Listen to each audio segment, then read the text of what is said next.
کہانی کی طرف جانے سے پہلے آپ سب سے گزارش ہے کہ چینل کو سبسکرائب کیجیے، ویڈیو کو لائک شیئر اور کمنٹ کیجیے۔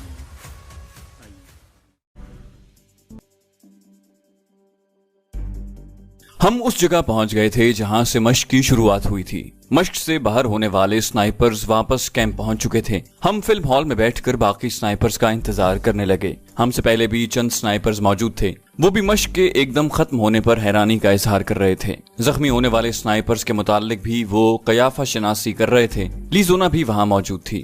میں نے آہستہ سے سردار کو کہا، لی زونا کو کچھ نہ بتانا۔ لی زونا ہمیں دیکھتے ہی جلدی سے ہماری طرف بڑھی۔ شکر ہے تم لوگ ٹھیک ہو۔ ہم سے مصافحہ کرتے ہوئے وہ آہستہ سے بولی، ویسے پتہ چلا کہ کون زخمی ہوا ہے؟ میں نے کہا فکر نہ کرو، تھوڑی دیر میں پتہ چل جائے گا۔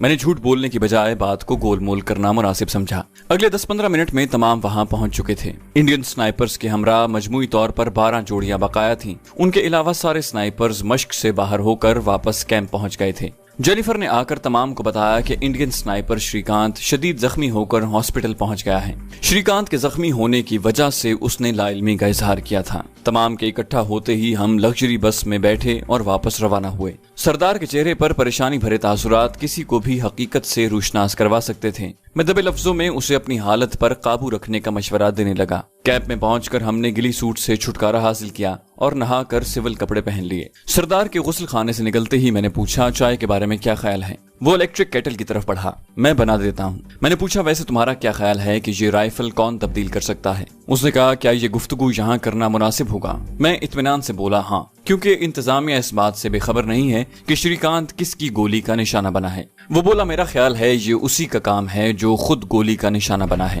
سردار نے کمرے میں پڑے چھوٹے فریج سے دودھ کا ڈبہ نکال کر الیکٹرک کیٹل میں دودھ ڈالا۔ میں نے نفی میں سر ہلاتے ہوئے کہا، اگر ایسا ہوتا تو وہ کبھی بھی ہمارا پیچھا کرنے کی کوشش نہ کرتے۔ وہ بولا، وہ ہمارا پیچھا کب کر رہے تھے؟ دودھ کا خالی ڈبہ کوڑے کرکٹ کی ٹوکری میں اچھال کر وہ کیتلی میں چائے کی پتی ڈالنے لگا۔ اس کی بات میرے دل کو لگی۔ کہہ تو صحیح رہے ہو، انہیں کیا خبر کہ ہم کہاں چھپے ہوئے ہیں؟ سردار کچھ کہنے ہی لگا تھا کہ دروازے پر دستک ہوئی۔ جی آ جائیں، میں نے آواز دی اور دروازہ کھول کر ایک انجان آدمی داخل ہوا۔ ذیشان کون ہے؟ اس نے پوچھا۔ میں نے کہا جی۔ وہ بولا، کرنل تمہیں یاد کر رہے ہیں۔ میں نے کہا، مجھے؟ کہاں ہے وہ؟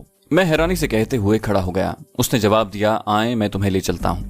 سردار نے مجھے جانے پر آمادہ دیکھ کر کہا، چائے تو پی لیتے؟ میں نے کہا، واپسی پر پی لوں گا، اور کہہ کر میں نووارد کے ساتھ چل پڑا۔ تھوڑی دیر کے بعد میں کرنل کے ساتھ تھا۔ اسے دیکھ کر حیرانی کے ساتھ میرے دل کی دھڑکن بھی بڑھ گئی تھی۔ کرنل اسکاٹ ڈیوڈ کا چہرہ میرے لیے نیا نہیں تھا۔ میں نے اٹینشن ہو کر اسے تعظیم دی اور اس کے چہرے پر اس کے سامنے رکھی نشست سنبھال لی۔ وہ چند لمحے مجھے گھورتا رہا۔ میں نے بھی اس سے نظریں نہیں چرائی تھیں۔ اس نے بغیر کسی تمہید کے گفتگو شروع کر دی۔ تو کیا خیال ہے؟ میں نے بتا دیا تھا۔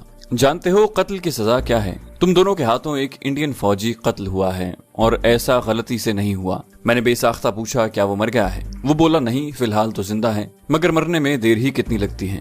میں نے کہا، یہ سراسر الزام ہے، ہمیں پھانسنے کی کوشش کی جا رہی ہے۔ اس نے اس بات میں سر ہلایا، ہاں، مگر اس بات کا تو صرف تمہیں یا مجھے پتا ہے نا، ورنہ بظاہر تو یہ قتل ہے، اور کیپٹن جینیفر بھی تم لوگوں کے ساتھ شامل ہے۔ اب یہ نہ پوچھ بیٹھنا کہ کیپٹن جینیفر کا مجھے کیسے پتا چلا۔ میں نے تلخی سے کہا، ظاہری بات ہے، وہ بھی اس سازش کا حصہ ہے۔ اس نے نفی میں سر ہلایا، نہیں، اس کے علم میں اصل بات نہیں ہے، ہم نے تو بس اسے کورس میں اچھی پوزیشن حاصل کرنے کا طریقہ بتایا تھا، اور وہ بے خبری میں استعمال ہو گئی۔ اس کے بھیجے ہوئے آخری پیغام محفوظ ہیں، جس میں اس نے تمہیں انڈین سنائپرز کے آنے کی اطلاع دی، اور تمہارے ساتھی نے اصل سنائپر رائفل کا استعمال کیا، ورنہ اس سے پہلے بھی تم نے کافی سنائپرز کو نشانہ بنایا تھا، تو پھر ان میں سے کسی پر اصل سنائپر رائفل کی گولی کیوں نہیں چلائی؟ میں نے کچھ کہنا چاہا، وہ بولا، صفائی دینے کی ضرورت نہیں ہے، اس بات کا یقین کیسے دلاؤ گے؟ کیا عدالت میں یہ بات ثابت کر سکو گے جب کیمرے سے بننے والی فلمیں ہمارے پاس ہیں؟ میں نے گہرا سانس لے کر آنکھیں بند کر لی۔ در حقیقت ہمیں بڑی چابک دستی اور ہوشیاری سے پھانسا گیا تھا۔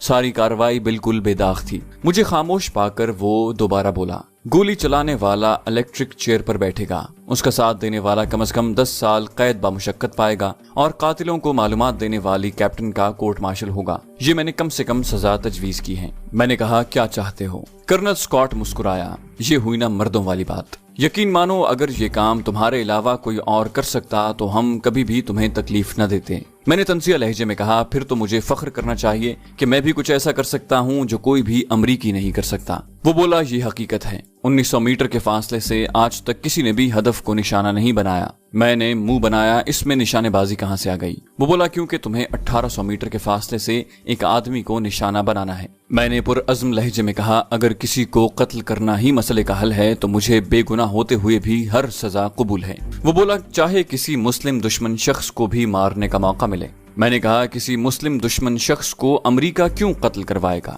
وہ بولا یہ الگ بحث ہے، البتہ تم ہر طرح سے اپنا اطمینان کر سکتے ہو۔ اس نے اپنے سامنے رکھی ایک ضخیم فائل اٹھا کر میری جانب بڑھائی۔ اس میں مطلوبہ شخص کے بارے میں معلومات درج ہیں، کچھ اخباری تراشے بھی ہیں۔ تمہارے پاس 2 دن ہیں، فائل تفصیل سے پڑھ لو، پرسوں اپنے فیصلے سے آگاہ کرنا۔ یہ گویا بات ختم ہونے کا اعلان تھا۔ میں نے کہا ایک چھوٹی سی خلش ہے۔ اس نے استفہامیہ نظروں سے میری جانب دیکھا، پوچھو۔ میں نے کہا پہلے بھی تو اس رائفل سے فائر کیا جا سکتا تھا۔ وہ ہنسا، 2-3 مرتبہ اس نے کوشش کی تھی، پھر کیا کیوں نہیں؟ مطلب؟ جی بالکل، تم صحیح سمجھے۔ اس نے میری بات کاٹی۔ تمہارا ساتھی جب بھی فائر کرنے کی کوشش کرتا ہم اس کے فائر سے پہلے مطلوبہ سنائپر کو نشانہ بنوا دیتے، اور اگر انڈین سنائپرز کو میں نشانہ بناتا پھر؟ وہ بولا بظاہر تو ایسا ممکن نہیں تھا، کیونکہ تمہارا پٹھان دوست مشق شروع ہونے سے پہلے ان سے جھگڑ چکا تھا، بلکہ انہیں دھمکی بھی دے چکا تھا۔ بس ضرورت اس بات کی تھی کہ تم لوگوں تک یہ خبر بر وقت پہنچ جائے کہ تمہاری جانب آنے والے انڈین سنائپرز ہیں، اور یہ کام کیپٹن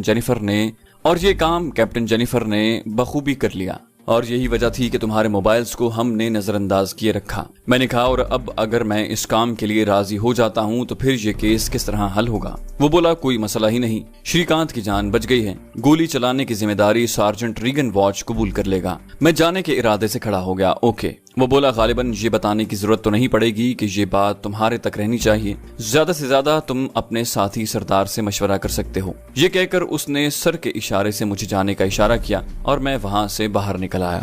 اس کا نام برین ویلز تھا۔ ایک اعلیٰ عہدے پر فائز ہونے کے علاوہ وہ سول حلقوں میں بھی کافی اثر و رسوخ رکھتا تھا۔ اس کی مسلم دشمنی واقعی کسی سے ڈھکی چھپی نہیں تھی۔ مسلمانوں کے خلاف چلنے والی ہر تحریک میں وہ پیش ہوتا تھا۔ فائل میں لگے اخباری تراشوں میں اس کے بیانات پڑھ کر اس کی مسلم دشمنی مجھ پر روز روشن کی طرح عیاں ہو چکی تھی۔ اب امریکن حکومت یا کرنل اسکاٹ ڈیوڈ اسے کیوں مروانا چاہتے تھے یہ میری سمجھ میں نہیں آ رہا تھا۔ کافی غور و فکر کے بعد میں نے سردار کو بھی ساری بات تفصیل سے بتا دی۔ اس وقت ہم باہر لان میں بیٹھے ہوئے تھے۔ تو کل اس لیے تمہیں بلایا گیا تھا؟ اس نے پرخیال انداز میں سر ہلایا۔ بالکل۔ بولا اس میں بھی ان کی کوئی چال نہ ہو۔ آج کل یوں بھی نام نہاد مسلمانوں کو رقم دے کر دہشت گردانہ کارروائیوں میں ملوث کیا جاتا ہے اور پھر اسی کو آڑ بنا کر اسلام کو بدنام کیا جاتا ہے۔ میں نے کہا اس بارے میں کافی سوچا ہے، لیکن موجودہ صورتحال میں ہم سے یہ کام لے کر ہمیں پھنسایا نہیں جا سکتا، کیونکہ نہ تو ہمارا امریکہ میں کسی ایسی مسلمان تنظیم سے رابطہ ثابت کیا جا سکتا ہے اور نہ ایک ٹریننگ کرنے والے سپاہی کے پاس ہیوی سنائپر جیسے ہتھیار کی موجودگی کا کوئی جواز بنتا ہے۔ ایسا ہونے میں سراسر ان کی اپنی نااہلی ثابت ہوگی، اور پھر میں یوں بھی اس کام کے لیے تمہارے علاوہ کسی دوسرے کو مددگار کے طور پر ساتھ لے جانے کی کوشش کروں گا۔ وہ بولا اصل بات یہ ہے کہ وہ خود یہ کام کیوں نہیں کرتے؟ میں نے کہا اس بارے میں کرنل اسکاٹ کا کہنا ہے کہ وہ 1800 میٹر دور سے ہدف کو نشانہ بنوانا چاہتے ہیں اور میرے علاوہ کوئی بھی اس فاصلے سے فائر کرنے کی اہلیت نہیں رکھتا۔ یہاں آپ کی معلومات کے لیے بتاتے چلیں کہ اب NZO 20mm joint sniper rifle بھی ایجاد ہو گئی ہے، جس کی کارگر رینج 3500 میٹر ہے۔ البتہ کچھ ہتھیار شناس اسے صرف اینٹی میٹیریل رائفل کہتے ہیں۔ سردار نے خیال ظاہر کیا، بظاہر تو اس کی بات بالکل ٹھیک ہے۔ میں نے پوچھا تو پھر کیا کروں؟ آمادگی ظاہر کر دوں؟ سردار نے کہا اگر لی زونا سے مشورہ کر لیں، وہ یوں بھی انٹیلیجنس سے متعلق ہے، اس معاملے میں بہتر رائے دے سکے گی۔ سردار کا مشورہ کافی بہتر تھا۔ میں نے پوچھا کیا لی زونا کو رازدار بنانا ٹھیک ہوگا؟ کہیں وہ راز فاش نہ کر دے۔ جہاں تک میرا اندازہ ہے لی زونا قابل اعتماد لڑکی ہے، وہ یقیناً ہمیں دھوکہ نہیں دے گی، بلکہ یاد کرو تو تمہیں جینیفر سے محتاط رہنے کا مشورہ اسی نے دیا تھا۔ میں نے کہا ٹھیک ہے، رات کو ڈنر کے بعد تم اس کے کمرے میں چلے جانا، وہاں کافی وغیرہ پی کر تھوڑی دیر گپ شپ کرنا اور پھر ہوا خوری کے بہانے اسے یہاں لے آنا، لیکن یاد رہے کسی بھی قسم کے نقصان کے ذمہ دار تم خود ہوگے۔ وہ بولا نقصان؟ اس کے لہجے میں حیرانی تھی۔ ہاں نقصان، کیونکہ یقیناً ہمارے کرم فرماؤں کو لی زونا کا اس راز سے واقف ہونا پسند نہیں آئے گا۔ سردار دو ٹوک لہجے میں بولا رہنے دو پھر۔ میں نے کہا بڑی فکر ہے خان صاحب۔ بولا نہیں یار، کسی بے گناہ کو خامخواہ اپنے مسائل کا شریک بنانا کہاں کی عقل مندی ہے۔ اس نے سنجیدہ لہجے میں جواب دیا۔ میں نے کہا درست، یوں بھی کرنل اسکاٹ نے مجھے کسی بھی آدمی کو یہ بات بتانے سے منع کیا ہے۔ میں فوراً اس کے ساتھ متفق ہو گیا تھا۔ رات کا کھانا کھا کر سردار لی زونا کے ساتھ کافی پینے چلا گیا تھا۔ انہوں نے مجھے بھی دعوت دی، مگر میں نے اس کے ساتھ جانا مناسب نہ سمجھا۔ میری وجہ سے لی زونا پر شک کیا جا سکتا تھا۔ میں اپنے کمرے میں آ کر برین ویلز کی فائل کا مطالعہ کرنے لگا۔ مجھے پڑھتے ہوئے تھوڑی ہی دیر ہوئی تھی کہ دروازہ کھٹکھٹا کر جینیفر اندر داخل ہوئی۔ مشق سے واپسی کے بعد وہ پہلی بار میرے پاس آئی تھی۔ کیا حال ہے زی؟ وہ بے تکلفی سے میرے ساتھ بیٹھ گئی۔ بہتر ہے، مختصراً کہہ کر میں مطالعے کی طرف متوجہ رہا۔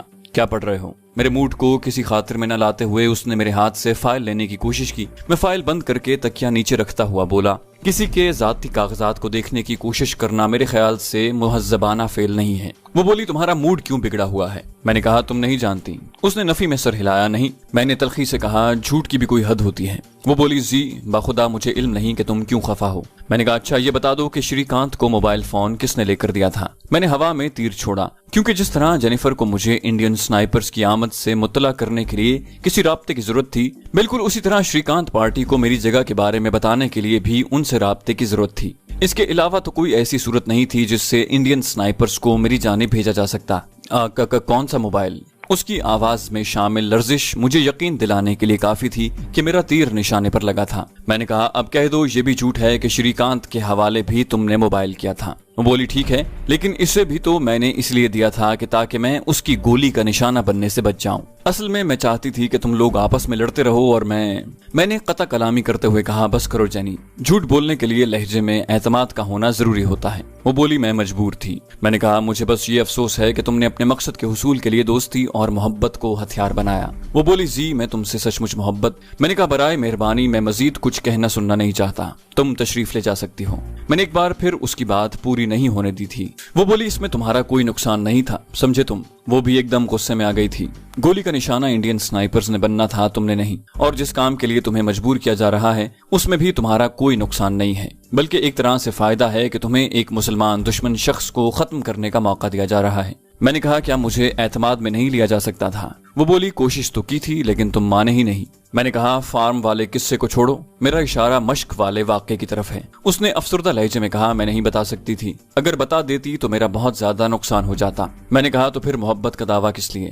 بولی، ٹھیک ہے، نہیں کرتی دعویٰ، میں تمہاری دشمن ہوں، مجھے تم سے نفرت ہے، مجھے تم ایک آنکھ نہیں بھاتے، آپ خوش ہو؟ وہ رندے ہوئے لہجے میں کہتی ہوئی کھڑی ہو گئی۔ اس کی آنکھوں کے کٹورے پانی سے لبریز ہو گئے تھے، مگر اس سے پہلے کہ آنسو باہر آتے وہ رخ موڑ کر چلی گئی۔ میں نے اسے روکنے کی کوشش نہیں کی تھی۔ دروازے کے سامنے وہ ایک لمحے کے لیے رکی، اپنے ہاتھوں کی پشت سے اپنی آنکھوں کو ملا اور باہر نکل گئی۔ میں آنکھیں بند کر کے موجودہ صورتحال پر غور کرنے لگا۔ میں انکار کرنے کی حالت میں نہیں تھا۔ اس سے جہاں ہم دونوں سزا کے حقدار ٹھہرتے وہیں ملک کی بدنامی بھی ہوتی۔ ہم دونوں بری طرح پھنس گئے تھے۔ کرنل اسکاٹ کے لیے شری کانت کو ٹھکانے لگانا کوئی مشکل کام نہیں تھا، اور اس کی موت کا الزام لامحالہ ہم دونوں کے سر ہوتا کہ ہمارے خلاف ناقابل تردید ثبوت موجود تھے۔ برین ویلز کو وہ جس وجہ سے بھی مروا رہے تھے یہ میرا درد سر نہیں تھا، مگر برین ویلز کی مسلم دشمنی میں شبے کی گنجائش نہیں تھی، کیونکہ کرنل اسکاٹ نے میرے حوالے جو فائل کی تھی اس میں زیادہ تر حوالے مختلف اخبارات میں شائع ہونے والے برین ویلز کے بیانات پر مشتمل تھے، اور ایک مسلم دشمن یہودی کو اپنی جان بچانے کے لیے کیفر کردار تک پہنچانے میں کوئی مذائقہ نہیں تھا۔ اگلے دن میں کرنل اسکاٹ کے سامنے بیٹھا اسے اپنا فیصلہ سنا رہا تھا۔ گڈ، مجھے تم سے اسی فیصلے کی توقع تھی۔ میرا اس بات سنتے ہی کرنل اسکاٹ خوش دلی سے مسکرایا۔ میں پھیکی مسکراہٹ سے بولا، مجبوری ہے۔ وہ بولا، اچھا میں فالتو باتوں میں وقت ضائع کرنے کی بجائے اصل مدے پر آتا ہوں۔ تمہارے پاس قریباً ایک ہفتے کا وقت ہے، اس دوران تم روزانہ فائرنگ رینج پر جا کر مشق کر لیا کرو۔ اس ضمن میں ایک نئی ہیوی سنائپر تمہارے حوالے کر دی جائے گی۔ میں نے کہا، وہ پہلے والی ٹھیک ہے نا؟ وہ بولا، نہیں، ہم وہ استعمال نہیں کر سکتے، فائر کے بعد رائفل وہیں پر چھوڑنا پڑے گی، اور اس رائفل پر آرمی کا نمبر کھدا ہوا ہے۔ تفتیش کا رخ فوراً ہماری جانب مڑ جائے گا اور ہمیں جواب دینا مشکل ہو جائے گا، اس لیے ہم تمہیں بالکل نئی رائفل دیں گے۔ یقیناً ایک ہفتے میں نئی رائفل کو اپنے موافق کرنا تمہارے لیے مشکل نہیں ہوگا۔ میں نے کہا، ویسے میری فائرنگ مشق پر دوسرے ممالک کے سنائپرز کو کوئی حیرانی یا شک نہیں ہوگا۔ وہ بولا، تم یہاں سے جینیفر کے ساتھ سیر سپاٹے کے بہانے نکلو گے، کسی کو کیا معلوم کہ تم کہاں جا رہے ہو؟ میں نے کہا، ویسے مجھے حیرانی اس بات پر ہے کہ ایک آدمی کو مروانے کے لیے تم اتنے پاپڑ بیل رہے ہو، حالانکہ تم لوگ پورے کے پورے شہر صفائے ہستی سے مٹا کر بھی انسانیت کے خادم ہی رہتے ہو۔ اس نے قہقہ لگایا، اور تم لوگ بس کڑتے رہنا۔ بہرحال تمہاری اطلاع کے لیے عرض ہے کہ برین ویلز کوئی عام آدمی نہیں، ایک امریکن شہری ہونے کے ساتھ بہت اثر و رسوخ اور پہنچ والا شخص ہے۔ وہ جس گاڑی میں سفر کرتا ہے وہ کئی کلوگرام بارود کا دھماکہ برداشت کرنے کی اہلیت رکھتی ہے۔